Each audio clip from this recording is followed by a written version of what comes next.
Itinayo ni Michael ang ginang nang maramdaman. Dumausdos na ang katawan nito at walang lakas ang tuhod. Alam niya hiram na rin ang luha ng mga mata at pisngi niya. Inakay niya to patungo sa mahabang upuan doon at pinaupo ito. Michael, ano nangyari sa anak ko at sino may gawa nito sa kanya? Galit na niyugyog ni Mikay sa balikat ang binata habang umiiyak. Ninang, please calm down. Pinapangakong mananagot ang dapat managot sa nangyari kay Asunta. Nasapo ni Mikay ang mukha gamit ang mga kamay at doon nagpatuloy sa pag-iyak habang pinapakinggan ang salaysay ni Michael. Di niya alam paano nasabak ang anak sa gantong gulo, gayong nurse lang naman ang trabaho nito. Di niya rin alam na may nagtatangka sa buhay ni Michael at ang anak gusto tong protektahan. Sorry po at hindi ko rin siya naprotektahan. Nakayoko ang ulong paghingi ng tawa ni John Ray. Nag-angat na mukha si Mikay, pinagmasdan ng lalaki nagsasalita. Alam niyang ito ang nagdala sa anak niya sa ospital. Hindi mo kasalanan. Kung di dahil sa'yo baka nabaril na rin ang anak ko at lalong nawala ng chance mabuhay pa. Napayo ko si Michael at nasaktan sa narinig. Hinayaan lang siyang manatili sa tabi nito pero di kinakausap tulad kay John Ray. Tama ang ginang. Malaki ang utang na loob nila ngayon kay John Ray. Tama lang din na dito na matuwa ang ninang niya kaysa kanya. Wala na siyang mabuting na idulot noon pa man kay Asunta.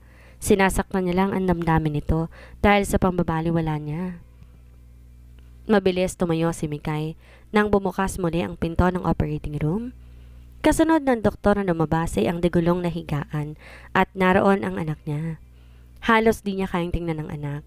May mga nakakabit ako ng aparato sa katawan nito at may benda ang ulo. Halos sakupin din ng oxygen mask ang mukha nito. Naikuyom ni Michael ang mga kamay nang makita ang dalaga. Daig pa niyang sinaksak sa puso at sobrang nasasaktan na makita ang dalaga sa ganong sitwasyon. Mabilis silang sumunod nang itulak na to ng nurse upang ilipat sa ICU room. Isa lang po ang pinapahindulutang makapasok sa loob. Pwede niyo siyang kausapin kahit tulog siya at nakakatulong yan para lumaban pa siya. Ani ng nurse sa pamilya ng pasyente. Ako ang kanyang ina. Please, papasukin mo na ako at kailangan ako ng anak ko. Halos magmakaawa na si Mikay sa nurse habang hawak to sa mga kamay. Naawang sinamahan ng nurse ang ginang sa loob ng ICU. Ito po ang red button. Pinutin niyo po yan kapag may emergency nangyayari dito. Tumango si Mikay sa nurse at agad hinawakan ang kamay ng anak na walang nakakabit na dextrose. Kahit papano nabawasan ang takot na nadarama niya nang maramdaman ang init ng palad ng anak. Anak, lumaban ka ha? Pangako hindi na kita pipilitin sa ayaw mo. Uuwi na tayo sa probinsya at doon tahimik ang buhay mo. Kausap ni Mikay sa anak habang hinahaplos ang kamay nito. Nandito lang si mama. Huwag mo akong iiwan anak. Alam mo naman nag-iisa lang kitang anak at bibigyan mo pa ako ng apo. Narinig ni Asunta ang tinig ng ina pero hindi niya magawang maimulat ang mga mata at igalaw ang katawan. Para siyang pagod na pagod at nanatili lang sa isang tabi. Madilim din ang paligid at wala siyang makikita. Tumayo si Mikay nang pumasok ang doktor upang tignan muli ang anak niya. Mrs., ihanda ninyong sarili niyo sakaling hindi magigising ang anak ninyo. Kung magigising man, may posibilidad na mawala ang kanyang memorya. Ayos lang pong mawala ang memorya niya. Ang mahalaga magising siya at makasama ko pa. Garalgal ang tinig na tura ni Mikay habang hawak pa rin ang palad ng anak.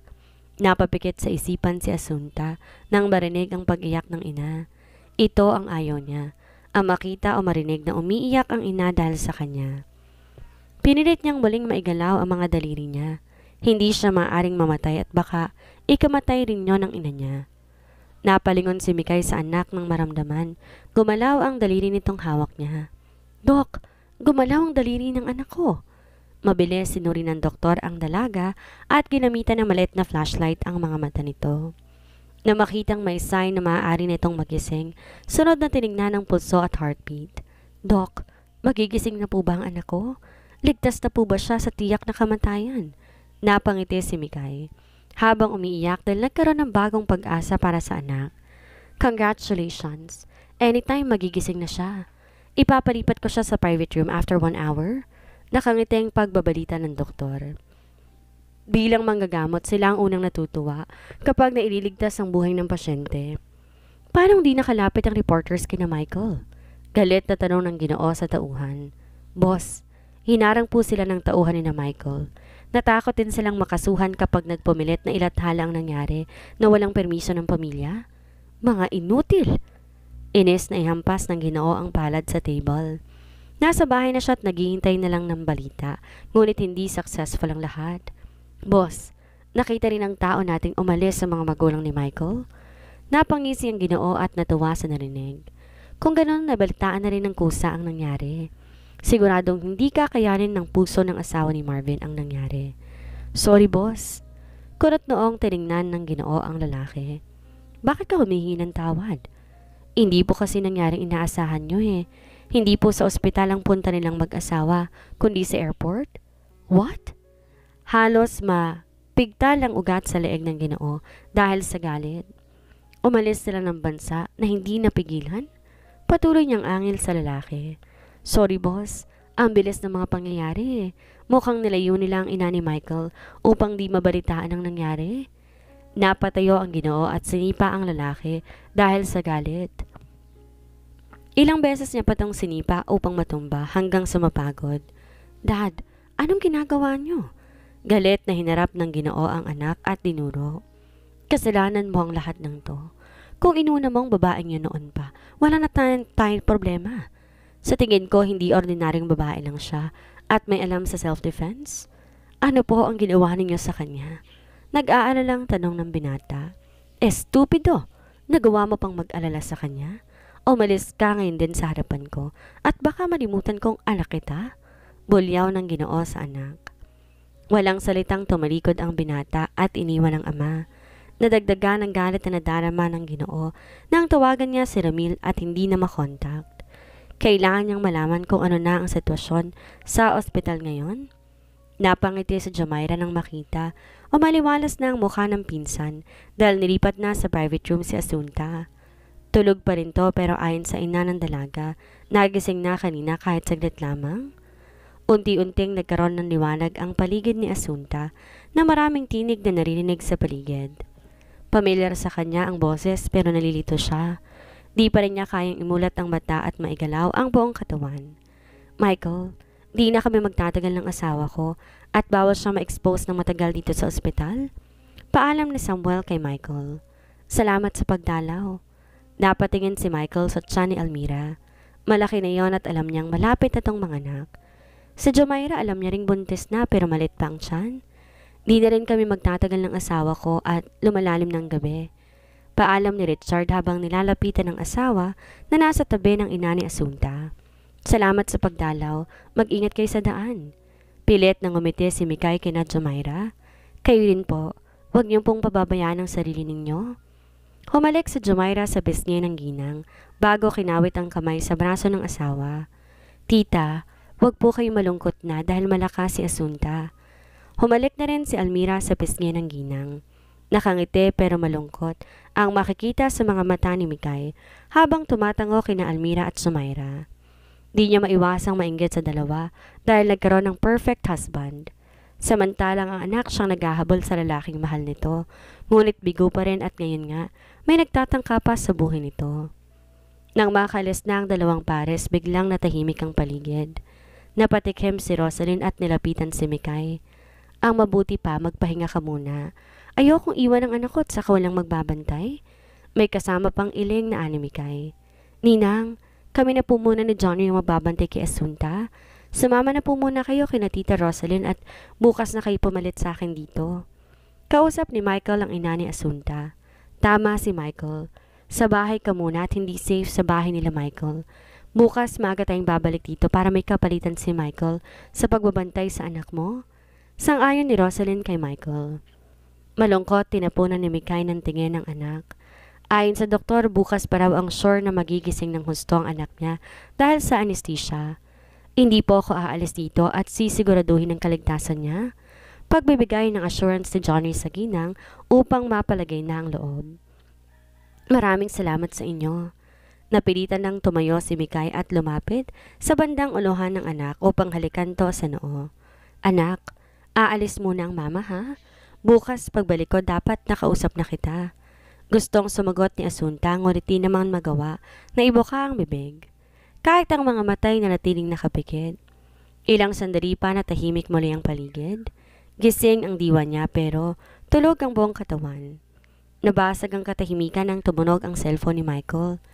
Na makita ko sinong tumatawag, agad niyang sinagot iyon. Babe, where are you? Naiiyak na tanong ni Amanda nang sagutin ni Michael ang tawag niya. What's wrong? Napasimangot si Amanda at iba ang sagot ng binata sa kanya. Pero agad ding nalungkot muli na parabang nakikita siya ng kausap. Babe, I'm hungry at hindi makatulog. Please, bilan mo ko ng siopaw ngayon?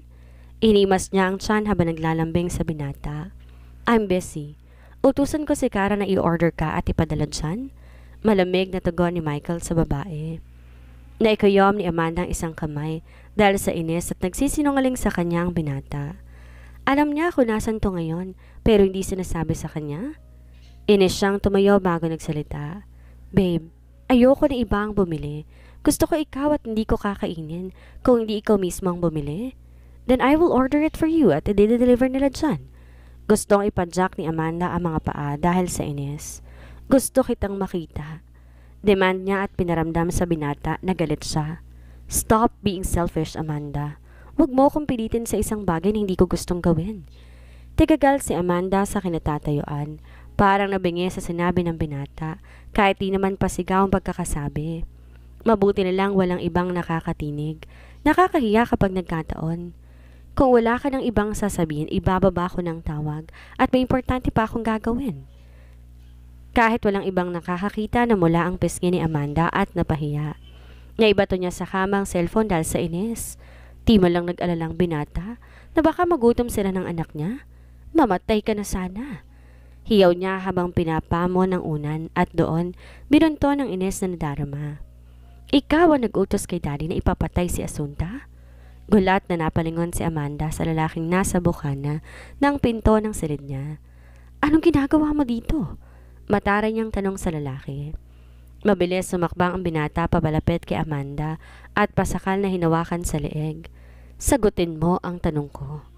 Nagpumigla si Amanda, pilit inilis ang dalawang kamay ng binata na nakadama sa leeg niya. Binitawan naman siya ngunit halos maghabol pa ang dila niya sa paghinga. Baliw ka ba? Papatayin mo ko dahil sa babaeng yon at hindi iniisip ang pinagbubuntis ko? Natigilan ang lalaki at napahakbang palayo kay Amanda. Ilang beses ko nang sinabi sa iyo na huwag kang mangingialam. Dahil sa ginawa ninyo ni Daddy, lalong nagkakahinala si Michael na may lihim siyang kaaway. Napairap si Amanda sa binata. Hindi ko kasalanan bakit palpak ang ginawa ng tao ninyo. Napabuga ng hangin sa bibig ang binata upang pakalmahin ang sarili habang duro ang dalaga. Pero hindi ko alam kung anong sasabihin niya, kaya tumalikod na lang to at lumabas ng silid. Dinampot ni Amanda ang isang unan at galit na binato yon sa pintong nakabukas. Umalis na ang binata at sigurado siya, pupuntahan nito si Asunta. Shit! Ano meron sa'yo at halos lahat ng lalaki?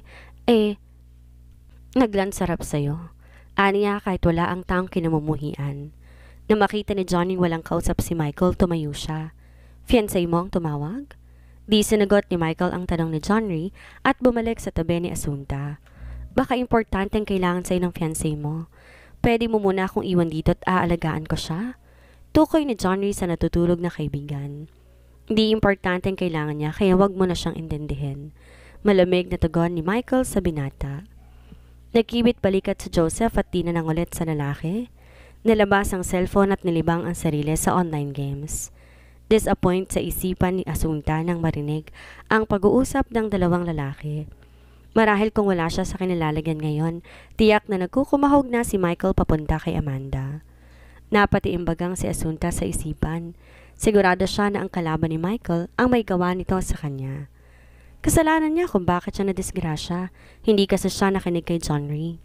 Kailangan niya makilala ang taong nasa likod ng lahat ng to. Napangiti sa isipan si Asunta nang may naisip. Kung di siya kayang iwan ni Michael ngayon dahil sa kalagayan niya, pues gagamitin niyang pagkakataon to para makuha ang binata. Di siya makapapayag na maikasal to kay Amanda, lalo na't hindi naman to ang ama ng bata. Nagising si Asunta na masakit ang buong katawan, lalo na ang ulo. Napaungol siya ngunit di magawang maibuka ang bibig. Tarantang napatayo si Michael nang marinig ang pag-ungol ng dalaga. Sobrang saya niya at nagigising na ito. Pero nang makitang parang nasasaktan to, parang pinigarin ng puso niya sa nakita. Mabilis niyang pinindot ang red button upang tawagin ng doktor or nurse. Naalimpungatan si Johnny nang marinig ang tinig ni Michael. Nakatulog pala siya sa kinaupuan. "Baby, I'm here. Don't be scared, okay?" Inaplos niya ang noo ng dalaga. Na magtamang tingin nila napangiti siya at saka hinalikan to sa noo.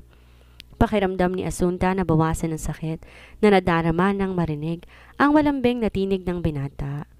Ang gentle nito sa kanya, baka sa mukha nito ang labis sa pag-aalala. Nang umalis to sa tabi niya, muli siyang napaungol. Ayaw niyang umalis to sa tabi niya. "Dito lang ako." Banayad na hinawakan niya ang palad ng dalaga. Tumabi siya para bigyan space ang doktor na masuri ito. Malaki na ang improvement niya at maaari nang palitan ang oxygen niya para makausap na rin siya. Kausap ng doktor kay Michael. "Maraming salamat po, Doc." Nakangiting tinapik ng doktor sa balikat si Michael. Matapos mabigyan ng antibiotics ang dalaga, tumabi muna at tinayaan ng dalawang nurse sa pagpapalit ng oxygen. "Hey!" Nakangiting bati ni Johnny sa kaibigan at pumesto sa kabilang side ng kama. Di maigalaw ni Asunta ang ulo at may ginagawa pa ang nurse sa kanya, pero nakikilala niyang boses ng kaibigan. Matapos magpalitan ng oxygen muli, nilapitan ng doktor ang pasyente at chinek kung stable ng paghinga. "Water!" Lumamaos ang boses niya at pakiramdam niya, tuyong-tuyo ang lalamunan niya.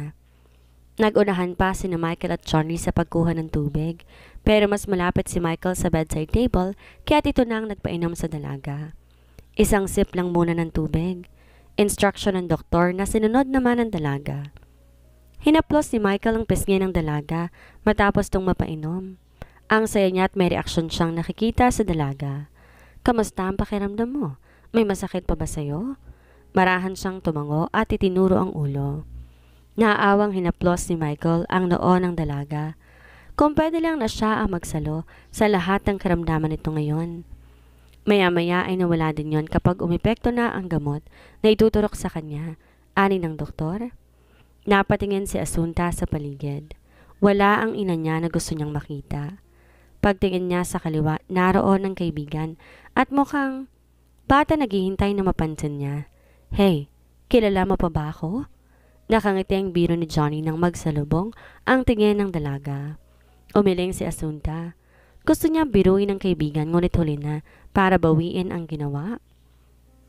"Shit, may amnesia ka?" Nababahalang tanong ni Johnny. Kinabahan na rin si Michael. Pagtingin niya sa doktor, naiiling ito.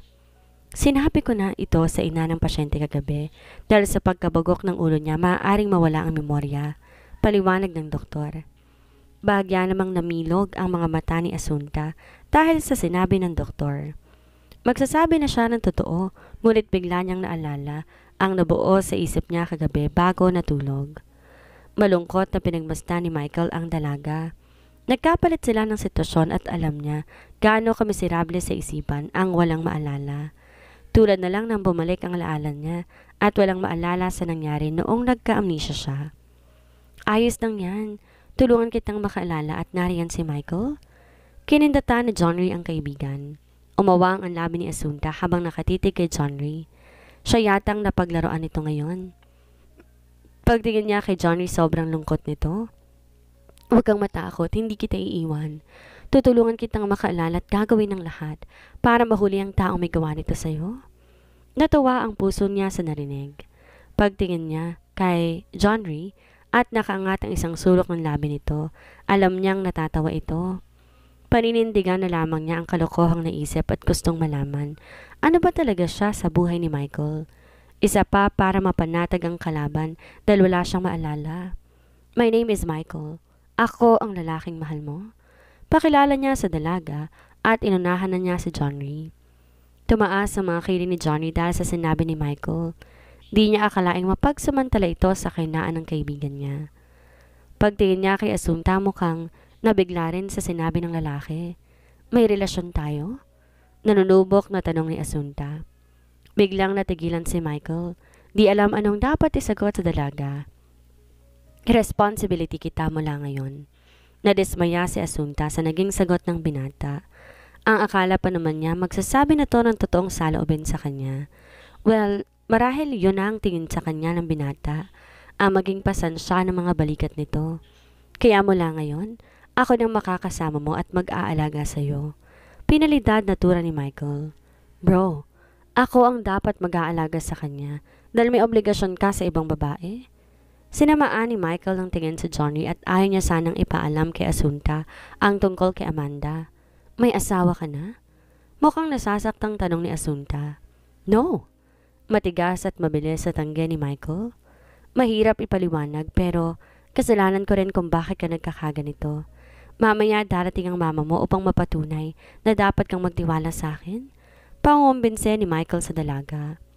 Napabuntong hininga si Asunta at pumikit. Nasasaktan kasi ang kalooban niya sa mga sinasabi ni Michael.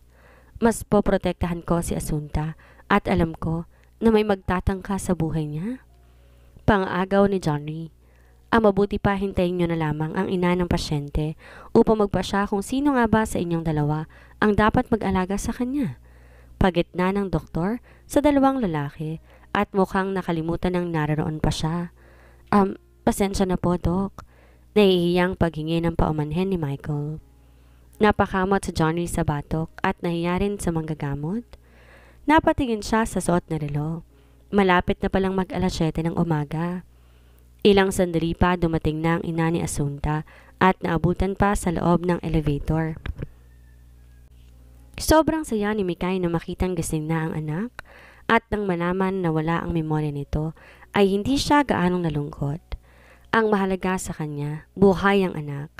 Ninang, sa bahay na po kayo muling titira pagkalabas ni Asunta upang madali siyang makaalala at maprotektahan? Hindi ba nakakaabala na may husto sa inyo, iho? Bala ko sanang iuwi siya sa probinsya. No, Ninang. Alalahanin niyo po, may magtatangka sa buhay niya. Kung talagang may gustong pumatay sa akin, gusto ko na siyang kukuning bodyguard ko.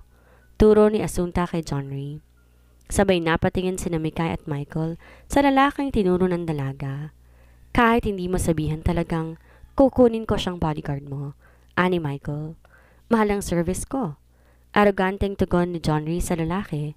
Dodoblehin ko ang sahod mo sa iyong serbisyo ngayon? Sure. Mabilis na sagot ni John Ray. Gustong batukan ni Asunta ang kaibigan at ang rupok nito pagdating sa pera. Nagdadalawang isip tuloy siya ngayon kung mahal ba talaga siya nito o hindi bilang isang kaibigan. Pero hindi kami po pwedeng magstay sa bahay ninyo at di makabubuting kalusugan ng iyong ina. Naalala ni Mikay ang kaibigan. Ako na po ang bahala tungkol dyan. Mag-i-extend po sila ng bakasyon at pauuwiin ko lang sila kapag nalutas na ang kaso at napakulong ang mga kriminal. Nagdadalawang isip pa rin tumingin si Mikay sa anak. Ayos lang ba sa'yo, anak? Tumango si Asunta. Pero gusto ko po magbakasyon din kayo. Kung ganitong may nagtatangka sa buhay namin, ayoko madamay ka. Mabilis na umiling si Mikay. Hindi kita iiwan, anak. Hinawakan ni Michael sa braso ang ginang at lumayo sila sa kinihigaan ng dalaga. Ninang, tama po si Asunta. Hindi ligtas sa inyo dito ngayon.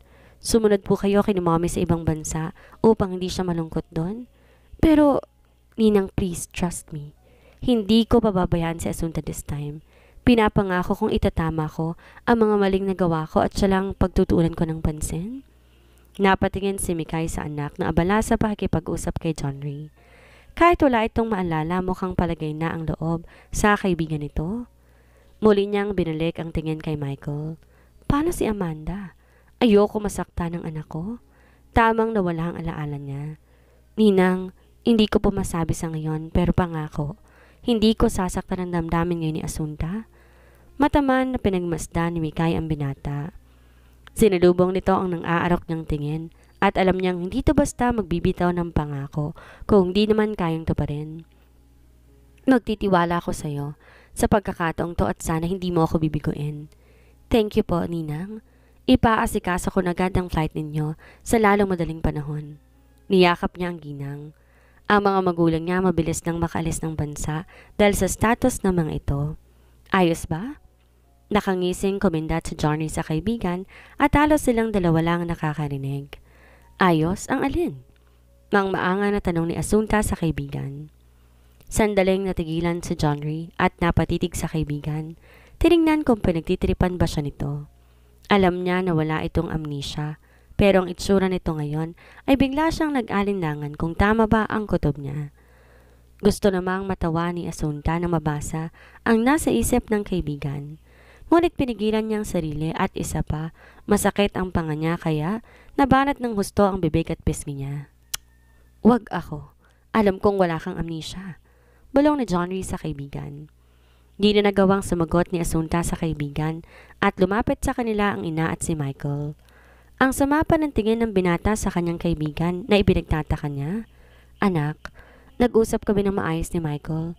Ayos lang ba talaga sa'yong maiwan sa pangalaga niya?" Kausap ni Mikay sa anak.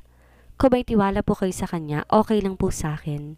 Ngumiti si Mikay sa anak at hinaplos ito sa pisngi. "Mahal na mahal kita, anak, at lahat gagawin ko para sa'yo. Sa tingin ko mas makakabuti tong pagkawala ng memorya mo upang hindi ka na basta umalis ng bahay." Pilit na ngumiti si Asunta sa ina pero sa isipan napangiwi siya. Gusto niyang pagsisihan tong ginawa niya dahil hindi niya magagawa ang dating kagawian. Paano niya mahuhuli ang mga kriminal kung magkakaroon lang siya sa bahay at magkukulong? "Johnny, isa ka rin sa pinagkakatiwalaan ko ngayon para sa kaligtasan ng anak ko." Bahagyang yumuko si Johnny at nagpasalamat sa ginang dahil sa tiwalang ibinigay. "Maraming salamat at nanatili kang mabuting kaibigan ng anak ko." Ginagap pa ni Mikay ang isang palad ni Johnny. "Ingatan mong sarili mo, okay?" Nakangiting tumango si Johnny sa ginang. "Kayo rin po, mag-ingat sa kung saan man kayo magbabakasyon. Ang mabuti pa umuwi muna kayo at magpahinga. Ako na munang bahala sa anak ko ngayon." Naisip na itaboy ni Mikay ang dalawang binata. Halatang puyat kasi ang mga ito, lalo na si Michael. "Ayos lang po ako, Ninang. Ayokong iwan kayo dito na mag-isa lang." "Michael, baka kayo naman na magkasakit kapag hindi nagpahinga. May tao naman kayong iniwan sa labas ng silid nilang bantay." Pagpapumilit ni Mikay. "Uuwi lang po ako upang makapagpalit ng damit." Inamoy pa ni Johnny ang sarili at may mansya pa pala ng dugo ang suot. Napatingin na rin si Michael sa sarili. Biglang conscious at baka may amoy na rin. Ayaw niyang ma-turn off ang dalaga dahil sa kanyang amoy. "Kukuha na lang po ako ng hotel malapit dito at doon po magpapalit ng damit." Pumalatak si Johnny. Iba talaga kapag mayaman at hindi nanghihinayang sa pera. Mag-check-in lang sa hotel para maligo tapos aalis din. Nauna na siyang umalis at gusto niyang makabalik kaagad. Huminga na malalim si Asunta nang wala na ang dalawang binata. Ang ina ay panay ang kwento upang maalala niya umano ang nakaraan.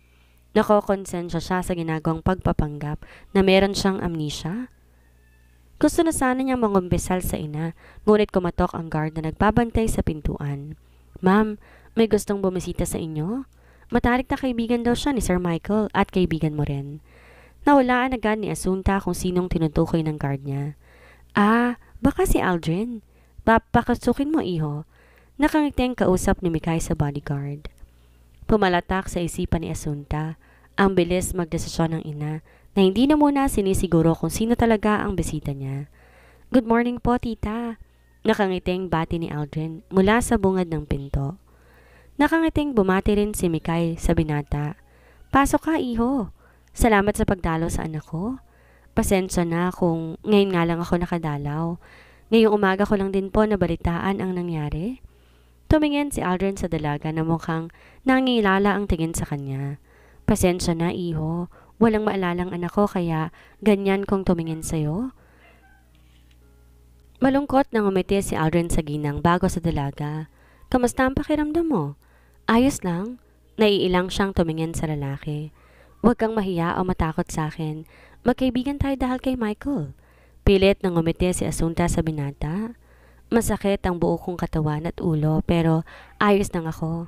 "Anak, gagamit lang ako ng banyo." Paalam ni Mikay sa anak. Tumingin si Asunta sa ina at sinundan ito ng tingin. Napabalik ang tingin niya kay Aldrin nang tumikim ito. Hinawakan ni Aldrin ang likod ng palad ng dalaga at bahagyang pinisil ito. "May naalala ka ba kung bakit ka na-aksidente?" Marahan siyang umiling at bahagya lang naigalaw ang ulo dahil masakit iyon. Muli, napabuntong hininga si Aldrin at awang-awang tumingin sa dalaga. Hindi sana mangyayari sa ito kung di kita pinaubaya kay Michael. Nagtatakang napatingin si Asunta sa binata. May laman kasi ang sinasabi nito na ipinagtaka niya. Kung magsalita parang di nito kaibigan si Michael. Tumigil to sa inuuko pa. Iho, maiwan ko muna sa'yo si Asunta at bibilin ko lang tong reseta niyang gamot. Paalam naman ni Mikay sa binata. Nakangiting tumango si Aldrin sa ginang. Huwag po kayo mag-alala at ako na pong bahala kay Asunta. Bigla, kumabog ang dibdib ni Asunta. Di niya alam kung bakit pero hindi niya gustong maiwan mag-isa kasama ng ibang tao.